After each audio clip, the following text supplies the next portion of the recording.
3i cap plus J cap plus 2k cap এবং 2i cap minus 2j cap plus 4k cap vector দুটির ওপর লম্ব ভেক্টরটি হলো অপশন দেওয়া আছে।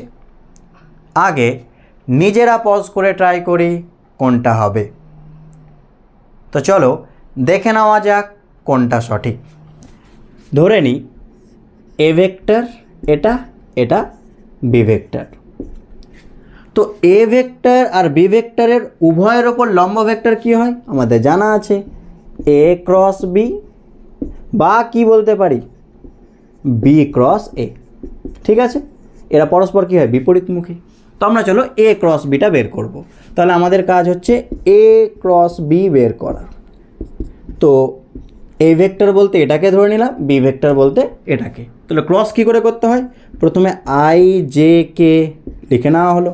ঠিক আছে, এ ভেক্টর মানে এটা। তো আয়ের সাথে 3, জে এর সাথে 1, কে এর সাথে 2, তাহলে 3 1 2, যেটা একটু মিডিলে লিখি।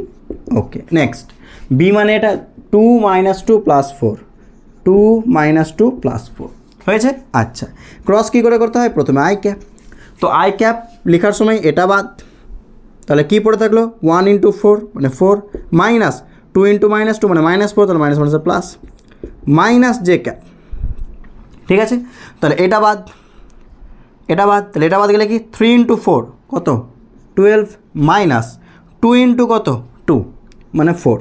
ঠিক আছে, নেক্সট প্লাস কে ক্যাপ মানে এটা বাদ, তাহলে 3 × -2 -6, মাইনাস 2 × 1 2, তাহলে কত হলো বলো তো 8 I cap minus 8 J cap minus 8 K cap, এটা হবে উত্তর। তো চলো দেখে নেওয়া যাক, এগুলো আছে, এগুলোর মধ্যে একটাও নেই।